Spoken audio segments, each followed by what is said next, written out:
Hi guys, welcome back. Apple's iPhone 6s was launched in 2015 and it's a phone that's still being supported with the latest OS from Apple, which is iOS 13. Well, this video is for everyone who is confused whether they should buy the iPhone 6s in 2020 or if they have one, should they upgrade.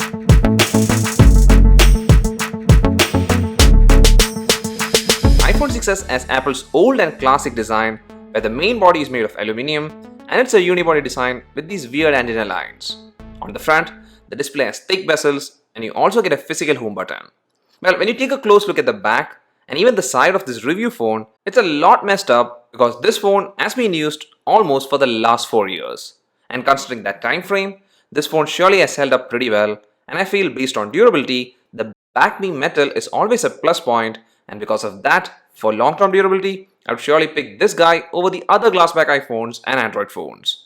Now the front for sure is dated because of this chunky bezels and square edges on the display corners, and the display used here is a 4.7-inch LCD display with a resolution just a bit higher than 720p, and as of now, the display, even though still is a good one, well, we have much better AMOLED ones in this price range. Here the 6s's display has not so bad viewing angles, and the display glass has also held up pretty well with just some minor scratches. But for most of the time, I had a glass screen guard installed, and I would surely recommend everyone to get a tempered glass protector for your phones. Now for the brightness, well, it does get sufficiently bright, and therefore even while using outdoors, the display still works fine.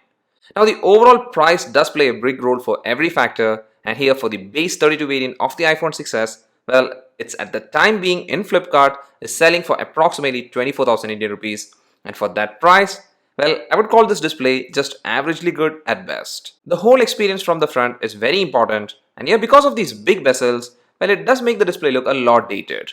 But the fingerprint scanner here is still a pretty good one, and it's still fast and also works really well. Now this button is a physical home button, but it has held up great.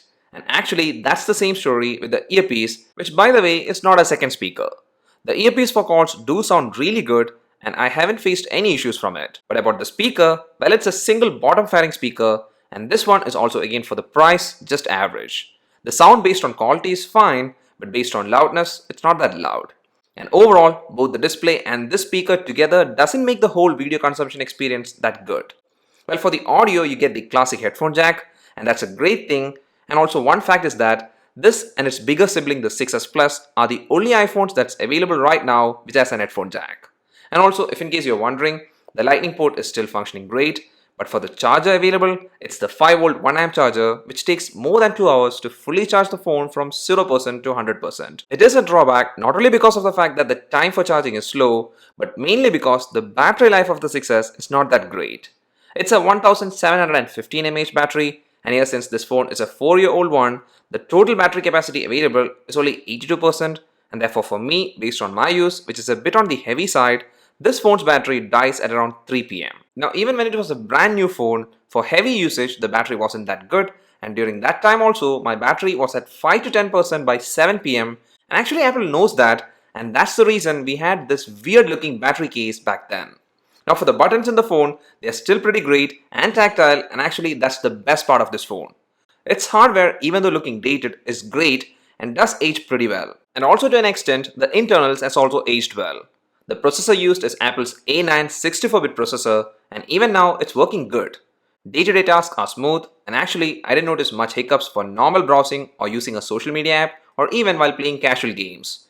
iHand games also work without much issues, even though the loading time is a bit on the longer side. But overall the experience is still pretty good, and this is still a very daily driver phone. Now the base variant available through Flipkart as of now has 32GB storage, which is not expandable, and I feel 32GB might not be enough in the long run. And for the RAM, it's 2GB as standard, and the RAM seems to be fine because of the OS, which is iOS 13. And that's the next best thing with this phone. The phone was initially running iOS 9 back in 2015, and it still supports the latest firmware, which is excellent. Now this might be the last big version that this phone might be supporting, and Apple might drop support for the iPhone 6s with iOS 14, and that's another reason to consider if you're planning to buy this phone as of now. But for the time being, the latest software is supported, and it does have some cool features like dark mode, which is actually not very useful because this display is not OLED, but it's like a new theme and it does work well. So now to one of the main things that's left to check, and that's the cameras and how it performs in the iPhone 6s. Most of you will be familiar with the iPhone 6s's camera specs, But if in case you have forgotten, well, the rear main sensor is a 12 megapixel f2.2 camera and the front camera is a 5 megapixel camera with again f2.2 aperture.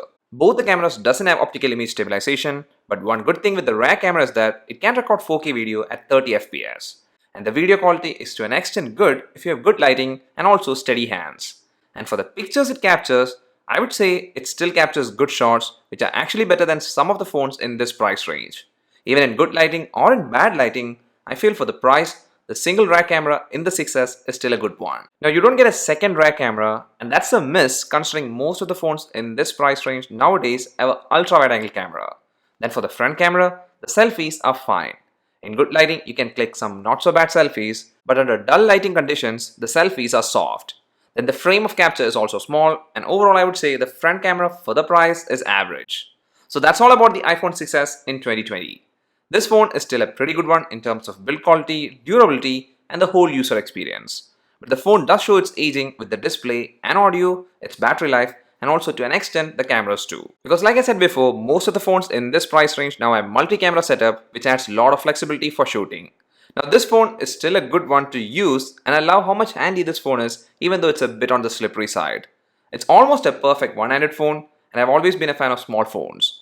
But as of now, will I recommend the iPhone 6s? Well, I won't. And the main reason for that is the price. Because for this price, you have other good options in the market, and also given the fact that probably less than a year Apple will drop software support for this phone is a big downside. And also if you can spend a bit more, you can actually buy the iPhone 7, which is all around a better phone and will also be getting one major update even though you'll be missing the headphone jack. So as of now, I won't recommend you to buy an iPhone 6s, but if you have one and you're happy with all that it offers, I would say to stick on with it for some more time so that you can do a better upgrade later, because there are plenty of phones to be launched soon and also many good phones will drop in price too. That's all for this video guys. Hope you liked it. If so, please do hit the like button, and also please don't forget to subscribe so that you won't miss any future contents. See you again in the next one. Till then, bye.